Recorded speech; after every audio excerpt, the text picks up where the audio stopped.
Okay, Assalamualaikum warahmatullahi wabarakatuh.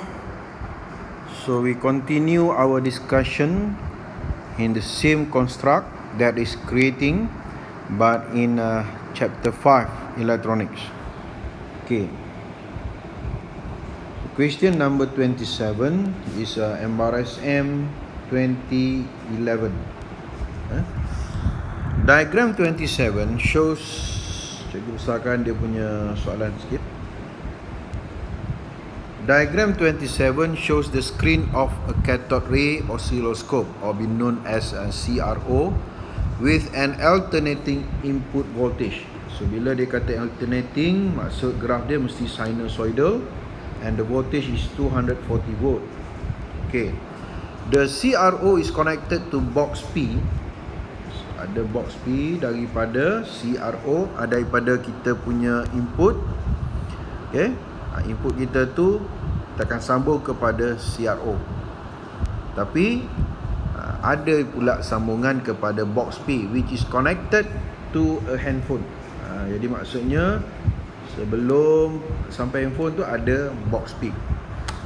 Okay, kita tengok gambar rajah. Ada input 240 volt AC pergi kepada CRO, and then pergi kepada box P, and then pergi kepada handphone. Okay, dan handphone kita dia menggunakan 9 volt.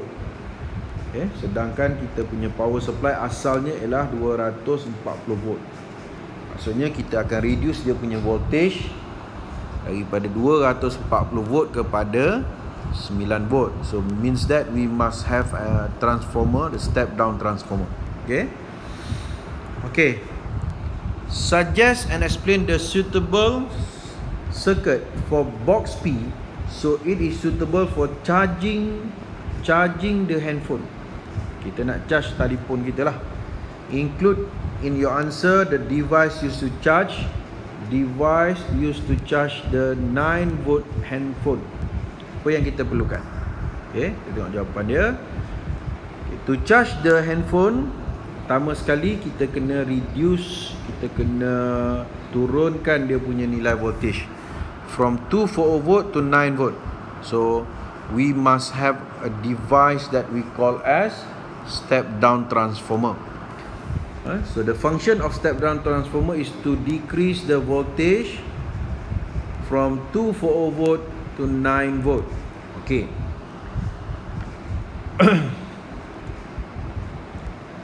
Satu, soalan pertama.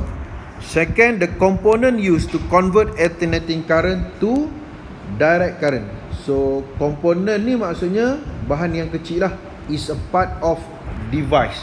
So bahagian daripada device ada komponen-komponennya. Dan bila kita kata komponen kita terbahagi kepada dua. Satu ialah electrical component dan satu lagi ialah electronic components. So how to differentiate? So bila kita kata electrical, maka dia menggunakan resistor, dia menggunakan konduktor biasa.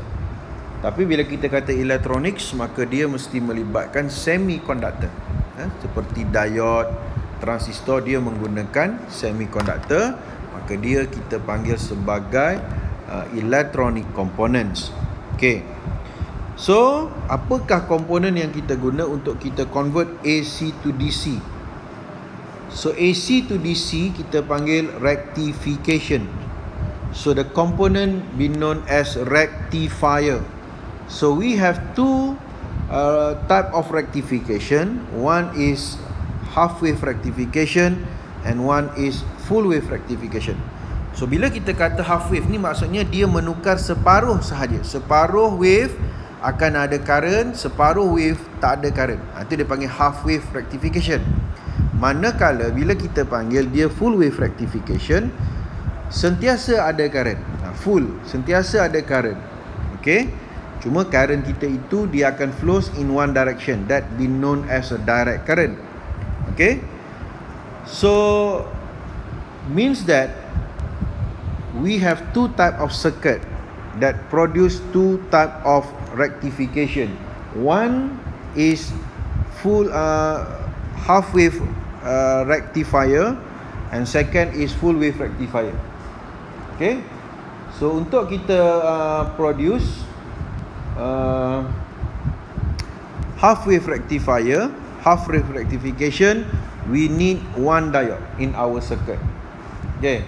Dan untuk kita produce full wave rectification, maka kita perlukan 4 diode. Jadi awak kena tengok balik susunan lita kita.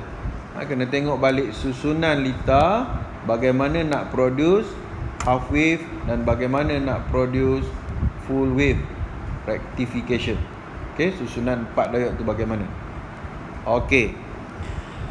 Jadi dekat sini kita kena guna apa? Kita kena guna diode. The best rectification is full wave rectification. So we need to use 4 diodes. Okay, kena guna 4 diode. So dia akan convert AC to DC by full wave rectification. Okay. Kemudian dia kata kat sini ialah draw the complete circuit with input and output. So kita akan draw dia punya circuit lah nanti. Okay, yang ketiganya ialah the component used to smoothen the output voltage or the output current. Macam mana kita boleh constantkan kita punya current, uniformkan kita punya current, ataupun istilahnya dia panggil smoothen the current. So dengan cara kita kena guna kapasitor. Dan kapasitor yang terbaik, yang kita nak betul-betul dia smooth, maka gunalah kapasitor yang mana dia boleh store lagi banyak charge. Dan bila dia boleh store lagi banyak charge, dia boleh discharge lagi banyak charge. Dia boleh release banyak charge. So maknanya current kita tu akan jadi lagi besar. Okay, jadi kapasitor yang boleh store banyak charge, kita katakan dia adalah high capacitance. Kapasitor with high capacitance. So kesannya dia akan smoothen the output voltage. Kalau kita tengok sini, smoothen the output voltage sama tak dengan yang dalam soalan? Soalan pun dia guna smoothen the output voltage. So maknanya kita tak boleh gunalah reason ni, kan? Sebab dia dah jadi repeat balik daripada soalan. So kita guna ayat lain, tapi maksudnya masih sama. Kita katakan uniform ataupun constant the output voltage. Guna ayat lain. Walaupun dia punya maksud dia sama. Okey, selesai. So yang keempat, draw the final waveform obtained. So dia suruh lukis gambar rajah wave kita bagaimana. Okey, iaitu kita akan draw dah sekali dengan lita. Pertama sekali, kita punya bekalan kuasa adalah alternating current. Simbol alternating current dia macam wave yang sinusoidal. Okey. Jadi kita pun draw kita punya graph. Graph kita adalah AC. Input kita ni adalah dalam bentuk AC. So our graph is sinusoidal graph. Kemudian the best rectification is full wave rectification, where we need to use 4 diode. So susunan diode ni sangat penting. Kalau tidak dia tidak akan bekerja. Jadi 2 diode adalah secara parallel. Okay, yang ni 2 ni parallel. Okay, dan 2 diode lagi yang lainnya juga parallel. Yang ni parallel dengan ini. Okay, pastikan sambungan kita tu betul. Kalau tidak, lita kita dia tidak akan berfungsi. Dia tak akan dapat full wave rectification. Dia akan stuck kat mana-mana. Okay, kemudian kita akan sambungkan kepada satu resistor. Dan kita akan pergi kepada CRO. Okay. Dan dalam lita tu kita akan sambungkan juga dengan kapasitor. So the bestnya kita terus lukislah kapasitor kita kat mana. Okay, kapasitor dia parallel dengan kita punya resistor. Jadi kita nak letak dia kat mana ni? Parallel ni, sebelum ke selepas? So bila dia parallel, boleh je letak dekat mana-mana. Sebelum boleh, selepas boleh. Simbol kapasitor dia punya panjang dia tu sama. Okey, itu adalah simbol kapasitor. Ini ialah kapasitor, kita labelkan dengan C. Dan ada resistor sambung kepada CRO. Dan output kita nanti, apa yang kita akan dapat? Kita dapatlah full wave rectification, where the current changing, where the voltage changing from AC to DC. DC means the current only flows in one direction. So current kita punya graf tu duduk sebelah atas je. Okay. Dan finally, bila kita letakkan kapasitor, kita dapatlah satu graf output yang mana dia punya voltage, dia punya current dia adalah smooth, ataupun kita kata uniform, ataupun kita kata constant current. Itulah bentuk graf kita yang terlibat dalam litar yang kita bina, melibatkan electronic and electrical component. Electrical component ialah kapasitor, ialah resistor. Electronic component ialah diode. Okey. So selesailah soalan nombor 27. Okey, selesai. Soalan nombor 28. Ini ialah soalan SPM tahun 2007. Okey, SPM 2007. Diagram 28 shows a circuit with a transistor that acts an automatic switch. Okay. So pertama sekali kita kena tahu fungsi setiap komponen. Okay. Kalau tadi kita ada diode, what is the function of diode? The function of diode is to change AC to DC. Secara kalau keadaan asalnya, fungsi diode ialah membenarkan arus mengalir dalam satu arah saja. Allow the current to flows in one direction. Jadi yang tu kita guna bila mana kita punya source tu adalah bateri, iaitu direct current. So bila kita punya source adalah direct current ataupun bateri, kita kena pastikan bila kita sambung dia kepada diode, mestilah dia dalam keadaan yang forward bias, barulah current flows. Kalau kita sambung dia terbalik, reverse bias, the current didn't flows. Itu yang kita katakan dia hanya membenarkan current mengalir dalam satu arah. Sekiranya kita guna electric source kita tu adalah direct current, bateri. Tapi kalau kita punya electric source kita tu, power supply kita tu adalah AC, alternating current, maka bila kita buat sambungan kepada diode, fungsinya adalah menukarkan AC tadi kepada direct current. Kita tak kata pula fungsi dia ialah to allow the current to flows in one direction. Kita tak kata yang tu. Yang tu kita, sekiranya kita punya source adalah DC, kita guna bateri. Tapi kalau kita punya source adalah AC, so kita akan katakan bahawa fungsi diode dalam litar yang mempunyai electric supply adalah AC is to change the alternating current to direct current. Itu cerita pasal diode. Okay, cerita pasal, dan fungsi itu dia panggil dengan istilah rectifier. Okey, bagi transistor pula, dia punya fungsi dia ialah amplifier. Amplify, nak besarkan, nak gain, nak kuatkan. Itu dia panggil amplifier. So apa benda yang dia akan kuatkan? So dia akan kuatkan current. Okay, di mana the base current flows is very small, but we will get the collector current that is very large. Hampir kepada 1000 kali ganda current itu dibesarkan. Kerana apa? Kerana unit untuk base current dalam microampere, manakala unit untuk collector current dalam unit milliampere. So antara micro dengan milli, beza dia hampir 1000 kali ganda. So itu dia panggil amplifier. So bila dia boleh amplify the current, maka kita pun cuba buat application lain, iaitu kita dapati dia juga boleh amplify the sound. Cuma kita kena fikir bagaimana kita nak tukarkan sound supaya dia jadi dalam bentuk electric signal. Maka di situlah kita perlukan microphone. Microphone, the function of microphone is to change the sound wave to electric signal. Jadi bila kita dah jadikan dia dalam bentuk electric signal, masukkan dia dalam transistor, maka dia akan kuatkan kita punya electric signal. Dan untuk kita dengar balik suara tadi, kita kena tukar daripada electric signal kepada sound wave semula. Maka di situ kita perlukan speaker. Tetapi sound wave yang dia tukarkan tu semula adalah sound wave yang kuat, yang amplitude dia besar. Sebab dia dah gain, dia dah amplify the current. Dan satu lagi fungsi transistor ialah dia boleh bertindak sebagai automatic switch, automatic circuit.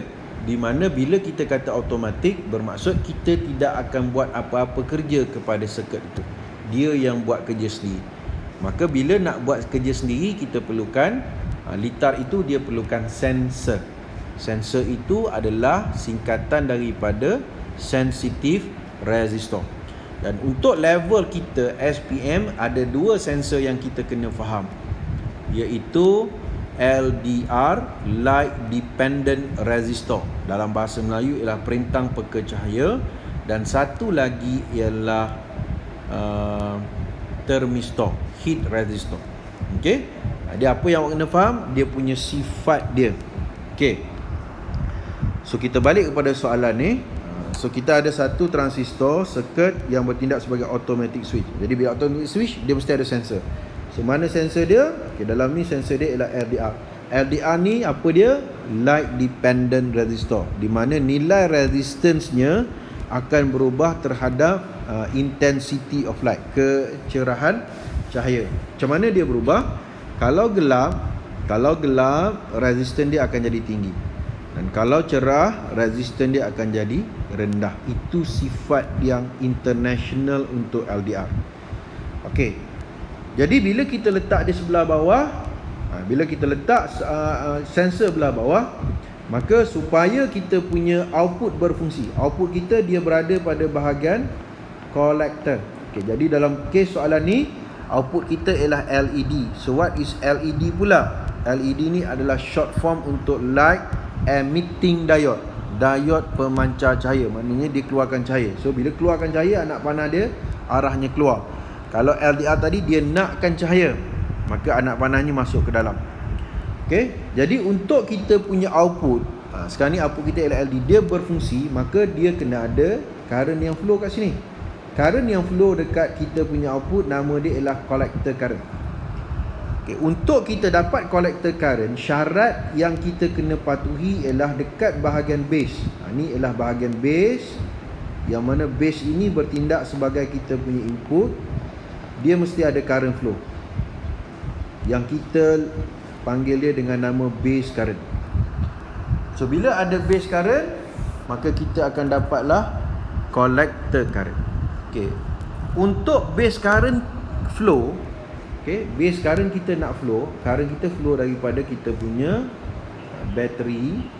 Okay, current kita akan flow macam ni, turun kat sini, pergi sini, sampai dekat titik ni. Katalah cikgu labelkan ni sebagai titik A. Sampai dekat titik A, kita punya current tu dia ada dua pilihan. Adakah dia nak pergi kepada LDR ataupun dia nak cross pergi dekat R2, base resistor. Jadi di sini untuk kita dapatkan IB, maka kita punya resistance of LDR ni kena tinggi. Kita punya resistance of LDR ni kena tinggi, barulah kita boleh dapat IB flows. Kalau resistance LDR tu rendah, current tak akan pergi dekat R2, current akan turun ke bawah. Okey. Jadi bila resistance LDR ni akan jadi tinggi? Resistance LDR ni dia akan jadi tinggi bila keadaannya adalah gelap. Okay, bila keadaan gelap, dark, waktu malam lah ni maka resistance LDR tu tinggi. Jadi bila kita letak LDR tu sebelah bawah, bermaksud kita punya LED akan menyala ketika gelap. Sebab bila ketika gelap, the resistance of LDR tu tinggi, maka current kita tidak akan flow dekat LDR, current kita akan lalu dekat R2 yang kita panggil sebagai base resistor. Maka adalah IB. So bila ada IB, barulah IC kita tu boleh flows dan turun, bergabung dengan IB menghasilkan IE. Okey, menghasilkan IE. Okey. Okey. Jadi barulah litar kita lengkap, maka kita punya LED pun akan menyala. Jadi bila dia menyala, bila mana kita letak LDR sebelah bawah, LED akan menyala ketika gelap dan dia akan padam ketika cerah secara automatik. Kita tak ada switch lain dah. Kita punya switch tu on dah. cuma dia akan on dan off secara automatik. Siapa yang control on dan off tu? Kita punya transistor. Okay, itu cerita yang kita kena faham bila kita nak buat satu litar automatic switch menggunakan transistor. Okay, kita tengok soalan dia. The transistor in the circuit causes the light emitting diode to light up when it is dark. Ni yang cikgu cakap tadi lah. Light emitting diode light up when it is dark. Sebab kita letak dia sebelah bawah. A technician wants a fan level 240 volt 100 watt. Dia nak tukar in a room to be automatically switch on when the room is hot. Okay, tadi daripada dia detect cerah gelap, sekarang ni kita nak dia detect panas sejuk. Maka kita kena guna sensor yang panas sejuk lah, yang detect heat. So nama sensor yang resistance dia berubah terhadap heat, nama dia ialah thermistor. Okay, so kita kena tukar LDR kepada thermistor. Automatik dah datang dalam kepala kita. Dan dia berfungsi bila? Dia berfungsi ketika panas. Dia kata a room to be automatically switch on when the room is hot. Dia berfungsi ketika panas. Suggest modification that can be made to the circuit in diagram 28 so that the fan can be automatically switch on when the room is hot. Okay, state and explain the modification based on the following aspect. The electrical components that are needed to replace the LED. LED. So LED tu ialah light emitting diode. So bila diode dia adalah electronic component, kan? Tapi sekarang ni kita tak nak guna LED, kita nak guna benda lain. Okey, kita nak guna apa? Kita nak guna kipas. Di kipas tu kita panggil electrical device. Electrical device. And bila N ni dua lah, kita pecah dua. Light dependent resistor LDR pun kena tukar. Nak tukar kepada apa? Cikgu cakap tadi lah. Dia bertindak sebagai sensor. Kita nak detect apa? Kita nak detect panas sejuk, kita kena guna thermistor. So kita tengok jawapan kita. So yang pertama, electrical component that are needed to replace LED. Okay, pertama sekali kalau kita tengok dekat situ, dia kata fan tu bekerja dengan 240 volt. Sedangkan kita punya voltage daripada bateri, ini kita panggil VCE voltage, dia punya maksimum voltage pun dia boleh pergi sampai 12 volt je. Ini maksimum dia. Okay, tapi kalau kita ikut litar tu, dia 2 biji bateri baru 3 volt. Maksimum 12 volt. Sedangkan kita punya fan nak guna 240 volt, maka kita kena banner litar yang kedua untuk fan. Tetapi litar fan tu nak bertindak sebagai automatic, dia kena ada connection dengan litar yang ada transistor. Jadi untuk kita menghidupkan secondary circuit yang ada fan tadi, maka kita kena guna relay. Relay ni adalah gabungan di antara coil dengan switch. Gabungan antara coil dengan switch. Jadi switch tu kita pasang kita sambung dia kepada, kita boleh sambung relay tu, dia automatik lah. Switch tu akan menghidupkan secondary circuit. Bila mana ada current flow dekat kita punya coil, dia produce magnetic field. Bila magnet, dia boleh tarik kita punya kebanyakan logam. So maknanya dia akan tarik kita punya switch, maka secondary circuit kita pun complete. Jadi fungsi relay ni apa dia? To switch on and off the secondary circuit. Switch on and off the secondary circuit. Okay, lepas tu kita punya secondary circuit tu menggunakan power supply dia 240 volt. Okay, kita tak boleh sambung directly kita punya fan kepada litar yang ada transistor, sebab dia tak mampu nak onkan kita punya kipas tu. Sebab kipas tu perlu 240 volt, sedangkan kita punya power supply tu hanya 9 volt. Jadi kita kena guna power yang 240 volt. The fan will function normally. Bertindak secara normal lah. Sebab voltage dia yang dia nak, dia dapat. Yang ketiga, kita kena ada alat yang kita nak guna. Apa dia? Kita nak guna fan. Fan 240 volt 240 volt ni ada typing error ni. 240 volt 100 watt. 100 watt Connect in series to the power supply. So kita guna kipas. So kipas tu dia akan menghasilkan angin lah, produce wind. Okay, so selesai yang pertama.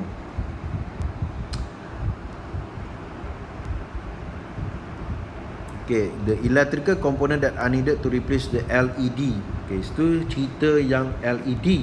Yang cerita LDR belum lagi. Okay, electrical component that are needed to replace LDR pula. LDR tu kena tukar dengan sensor lain, nama dia thermistor, TH3. Dia ni sensitif kepada heat, di mana itulah fungsi dia, sensor or detect heat. Cukup lah. Okay, selesai soalan yang pertama. Yang kedua, the position of electrical components in the circuit. Electrical component, antaranya kita punya LDR tu lah. Kita nak tukar pada thermistor, nak letak belah mana. The position of electrical component in the circuit. Okay. Jadi kita punya thermistor, dia adalah resistor. Dia adalah resistor. Sensor ni dia adalah resistor. Bila dia resistor, dia kita panggil electrical component. So kita nak letak kat mana? Interchange the position between thermistor and resistor R1. Jadi kita kata kita nak tukar LDR kepada thermistor. Okay, thermistor ni simbol dia macam mana? Dia resistor. Bila resistor, simbol dia mesti triangle lah. Rectangular, sorry. Okay, ini resistor. Dan untuk kita punya thermistor, dia ada garisan macam tu, dan dilabelkan dengan TH3. So apa maksud kita labelkan garisan tu? Bermaksud apabila panas, hot ni maknanya temperature tinggi kan. Bila panas, temperature tinggi, maka kesannya kita punya nilai resistance of the thermistor akan jadi rendah. Dia terbalik, dia inversely proportional. Maknanya resistance of thermistor, dia punya relationship dengan temperature adalah secara songsang, kalau kita nak tulis. Jadi kalau kita kata kita nak dia bekerja ketika bila? Bekerja ketika panas kan. Bila panas, kipas kita on secara automatik. Hot, temperature tinggi, maka kesannya kita punya resistance of the thermistor akan jadi rendah. Okay, jadi maknanya kita nak dia berfungsi ketika resistance sensor rendah. Jadi berfungsi ketika resistance sensor rendah, maka kita kena letak sebelah atas. Berfungsi ketika resistance sensor tu tinggi, maka sensor tu kena letak belah bawah. Okay, jadi kalau ikut cerita asal tadi, kita nak dia berfungsi ketika gelap, dan ketika gelap nilai resistance of LDR tu tinggi, maka berfungsi ketika resistance sensor tinggi, so sensor tu duduk belah bawah, LDR tu duduk belah bawah. Tapi kalau kita nak dia berfungsi ketika resistance sensor tu rendah, maka kita kena letak dia sebelah atas. Itu konsep yang kena faham dalam automatic circuit. Selesai. Soalan 28. Dua soalan sahaja elektronik kat sini. Selesai. Kalau ada apa-apa masalah tentang elektronik, boleh tanya, boleh PM dengan cikgu. Okey, kita pergi kepada the next chapter is radioactive. Dulu orang panggil radioactivity, tapi sekarang ni dia tukar nama kepada nuclear physics. Okay, kita guna nama barulah, rebranding, nuclear physics. Okey. Soalan nombor 29. Radiotherapy is used in the treatment of cancer. The radioactive ray used can cause side effect to the patient. Using the knowledge about radioactivity, explain the steps taken to reduce the side effect. In your explanation, emphasize the aspect of type of ray use, how the radioactive radiation is targeted on the cancer cell, the dosage of the ray required, the time of the ray exposure. Okay, so ada 4 aspek yang dia bagi, tapi kita nak dapatkan 10 marks. Okay, kita go through satu-satu. So bila kita kata kita nak gunakan kita punya radiation ni, radioactive emission ni untuk membunuh sel kanser, maka kita kena pilih satu radiation yang mempunyai penetrating power yang sangat tinggi. Sebab bila dia tembus, maka dia akan bunuh terus kita punya sel tadi. Tapi kena betul-betul target dekat tempat yang kita nak tembak lah, yang ada kanser lah. Jangan kita tembak tu tempat lain pun kena juga, healthy cell pun kena juga. Jadi habis dengan healthy cell pun mati. Okay, kesian kat orang lah. So the type of ray use, kita kena guna gamma. Gamma ni kenapa? Sebab gamma ni penetration power dia sangat tinggi, highest penetration power, but the lowest ionizing effect. Jadi bila dia punya penetration power dia paling tinggi, dia boleh bunuh sel-sel kanser. Energi dia sangat tinggi, mana-mana lah boleh jawab. Okay. So selesai yang pertama, type of reuse.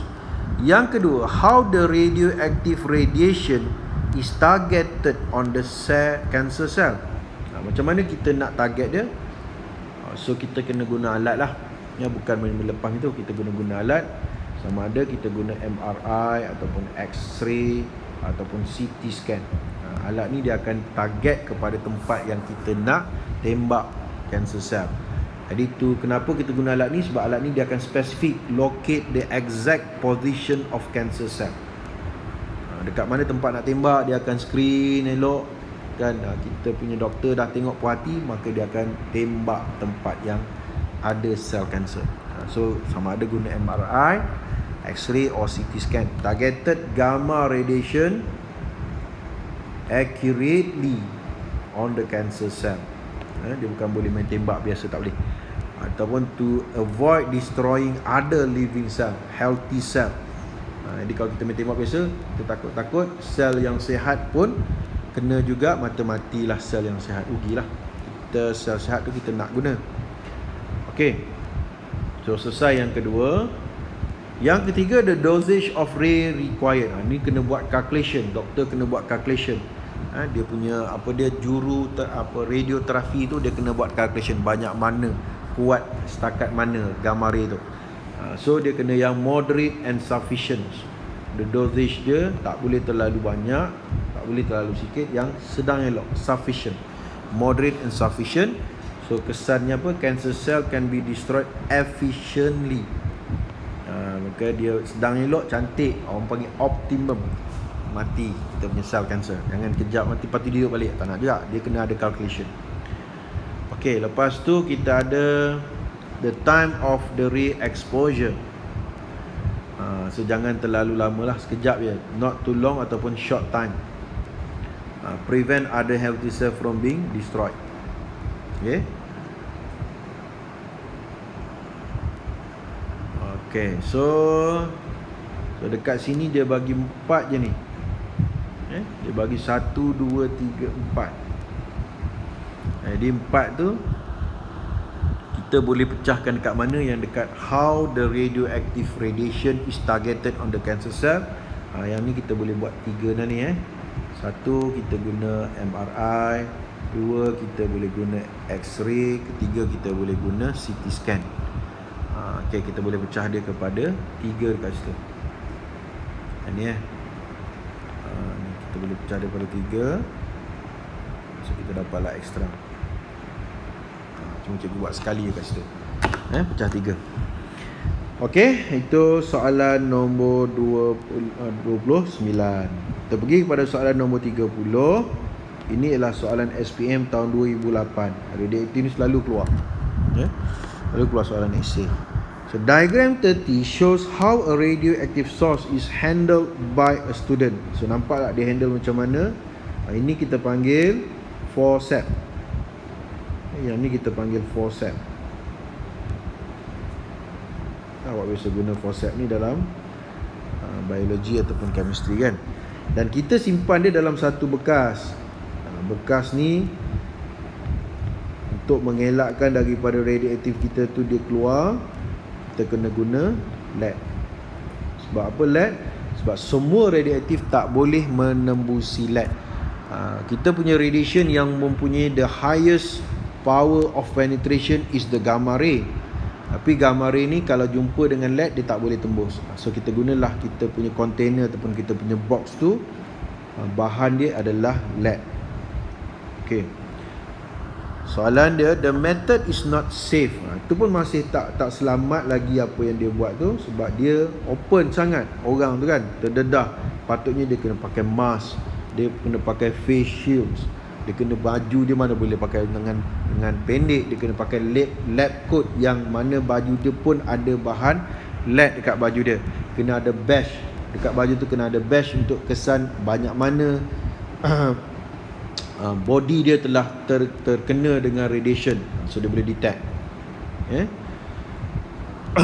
Kita kena ambil safety features.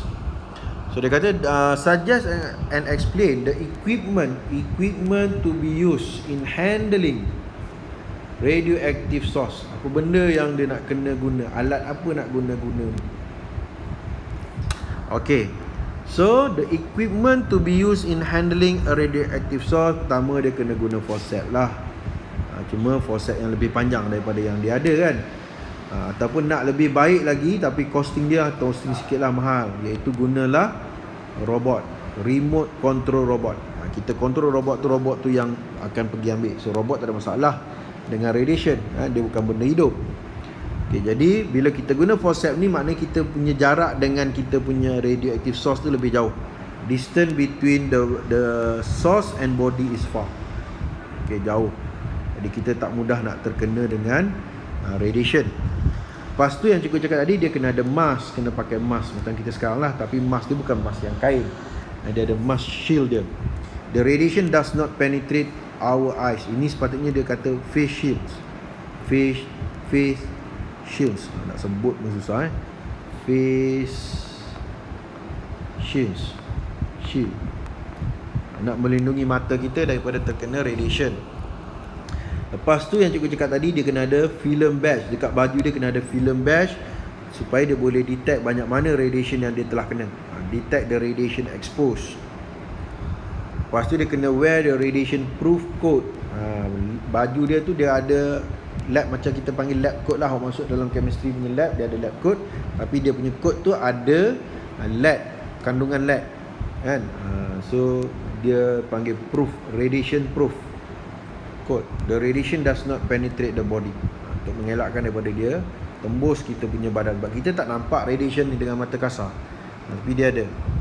So untuk equipment kita dah boleh senaraikan 4 modification. Kita pergi pada yang kedua, modification to the storing method. Kita nak simpan dia. To ensure the safe keeping of the radioactive source, kita kena guna apa? Kita kena guna lead box, kotak yang diperbuat daripada lead box or lead container with thick concrete. Bila nak simpan dia, boleh guna konkrit yang letak pula dalam bilik yang diperbuat daripada konkrit yang tebal. Prevent radiation leakage to the surrounding. So tak ada berlaku kebocoran sinaran. Okay, itu yang kedua. Kedua sudah. Yang ketiga, other precaution yang kita boleh nyatakanlah yang lain that need to be taken when handling radioactive source. So apa benda precaution lain? Put radiation symbol. So ada radiation symbol. Kalau kita tak tulis simbol, orang tak tahu bahawa dalam bekas itu ada radiation. Orang pegang lah apa semua, so dia akan kena radiation. So kita kena ada sign dia. Sebab benda-benda yang bahaya ni, hazards, bahan-bahan kimia yang acid, pekat semua tu, dia kena ada simbol dia sendiri supaya orang tengok daripada jauh, orang dah nampak dah benda tu bahaya. So kita akan ambil precaution step. Bukan kata kita tak nak tinggal, kita kena buat precaution step on the storage box. To inform users of the dangerous content dalam kotak tu lah, of the box. Keep the exposure time as short as possible. Ini precaution juga. Jadi kalau kita nak guna tu, janganlah terlalu lama kita guna benda tu kan. Terlalu lama duduk dekat dalam lab yang ada radiation. Sebab tu sekarang ni dah tak ada dah yang radioactive source di sekolah. Semuanya telah diambil balik sebab bahaya kan. Dulu kita ada radioactive source yang lemah lah, tidaklah kuat di sekolah, tapi dah diambil balik lah sebab bahaya. The body is not exposed to the radiation for long time. Jadi kita punya badan tak adalah terdedah dalam jangka masa yang panjang kepada radiation. Itulah cerita dia. Jadi macam yang kita buat elektromagnet lah. Cerita dia, jawapan dia, duk main ulang benda yang sama je. Okay, itu soalan nombor 30. Next, question 31, Terengganu 2008. Your school has been selected to be one of research and development center for radioactive. Give some suggestion. Ini suggestion Give some suggestion to modify your school lab with well equipped which can be used to do the research work for radioactive source safely. Kita nak ubah soal kita punya lab tu untuk kita buat satu makmal kajian tentang radiation. Tapi radiation ni dia bahaya, tak nampak dengan mata kasar. Apa benda yang kita nak kena prepare dengan lab tu. Using your knowledge on radioactive and properties of materials, knowledge of radioactive,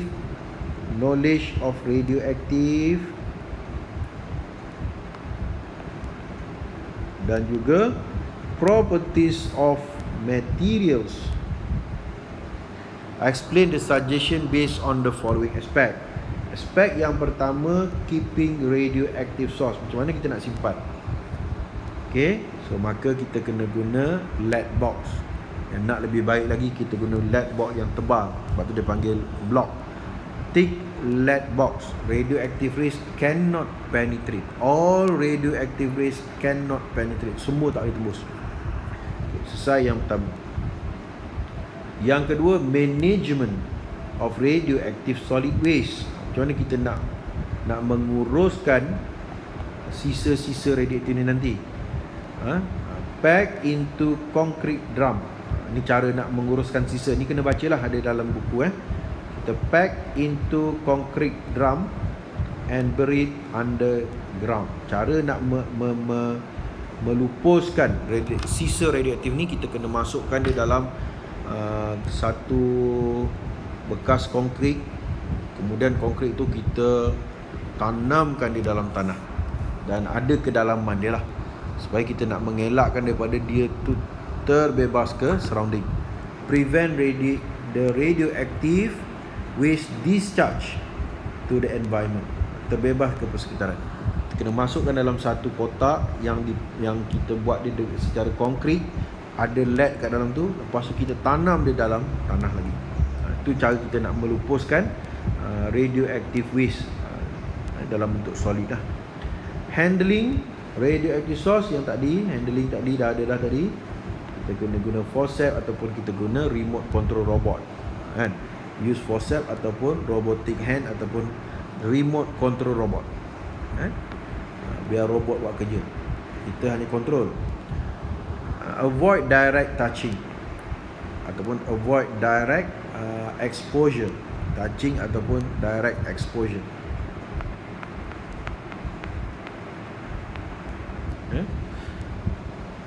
Lepas tu warning during leakage. Apakah kita punya warning kalau ada berlaku kebocoran?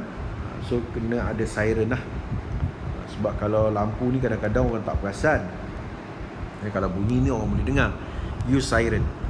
Faster warning when leakage. Dia lebih cepat orang alert. Lebih cepat kita tahu bahawa ada problem. Faster warning when leakage. Dan exposure detector. Exposure detector. Contoh kita nak masuk dalam bilik tu, kita ni terdedah. So apa benda yang kita nak jaga keselamatan pada kita, yang tadi kita pakai lab coat tu lah. Tapi dia punya coat tu coat yang proof kepada radiation. Proof coat radiation. Wearing photographic film badge. Wearing photographic film badge. Baju coat kita tu pula ada badge, yang mana badge tu boleh detect banyak mana kita punya exposure kepada radiation. Detect the exposure of radiation. Boleh. Tadi kita kata apa? Radiation. Wear a radiation proof coat. Kita kena pakai ni. lab coat, tapi dia yang radiation proof coat. Jadi prevent exposure radiation exposure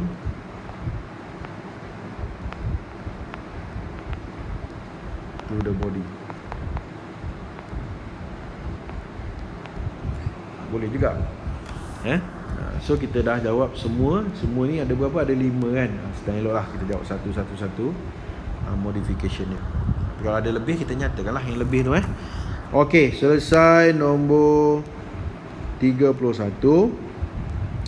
Kita pergi pada soalan nombor 32. Ini adalah soalan Johor 2007. A doctor wants to detect the presence of blockage in the blood vessel. Bila salur darah tersumbat, macam mana doktor nak trace?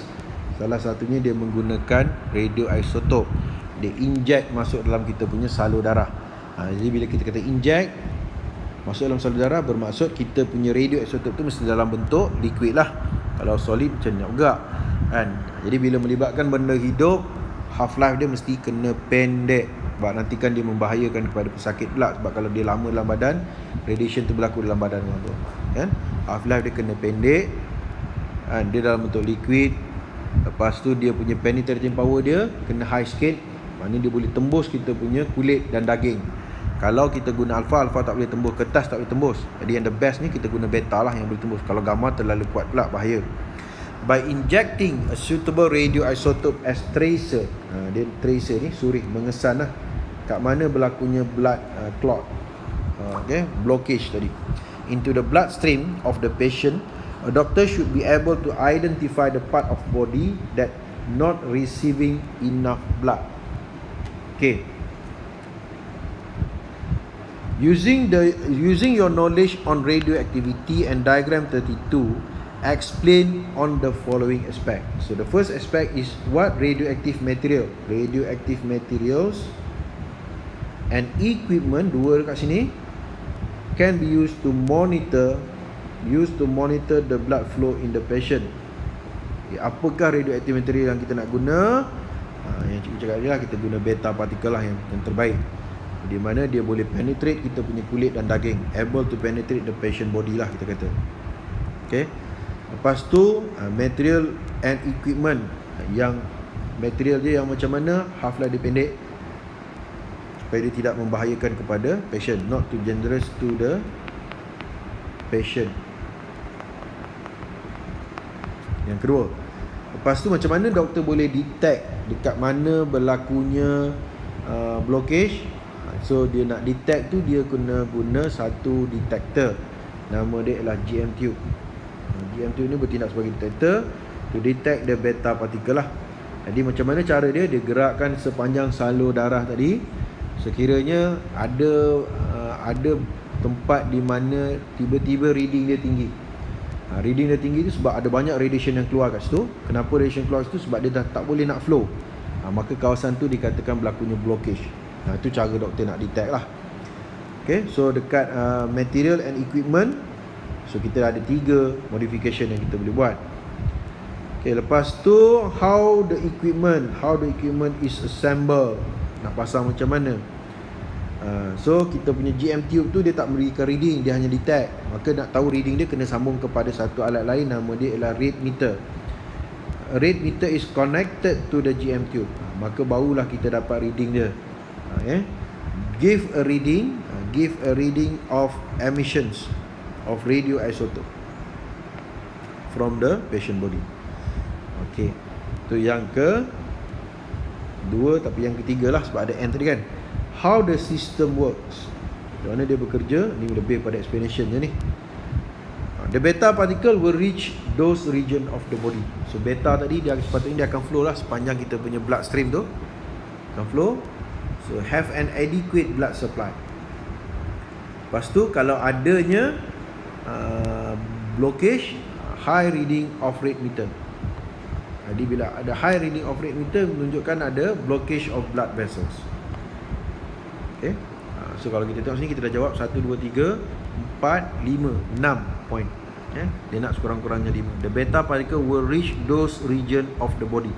So beta tu dia dalam bentuk liquid, dia akan flow kita punya blood stream, have an adequate blood supply. So dia akan flow dengan kita punya darah lah. Okey, tu soalan nombor 32. Oh, dah habis dah kita punya soalan. Jadi habislah kita punya contoh-contoh soalan untuk construct creating untuk topik form 5. Ni yang setakat yang cikgu dah buat lah. Nanti kita boleh cari lagi soalan-soalan lain supaya kita lagi mahir, menambahkan kemahiran kita, mengambahkan kita punya konten kita, mantapkan konten kita, barulah kita rasa confident. Jadi kalau ada mana-mana yang awak rasa tak apa jelas, tak apa faham, boleh tanya balik dengan cikgu, boleh PM kan cikgu. Jadi untuk next weeknya nanti selepas ni kita akan sambung pula dengan construct yang lain, iaitu construct dia panggil, kalau dulu dia panggil conceptualizing question. Jadi untuk yang KSSM ni dia panggil analyzing question. Markahnya dalam soalan esei dia berada pada section C. Pada section C, markahnya 5 markah dalam soalan esei section C.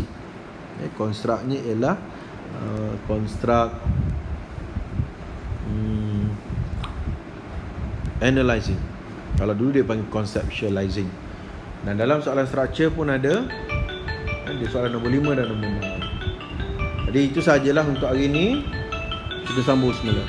Assalamualaikum warahmatullahi wabarakatuh.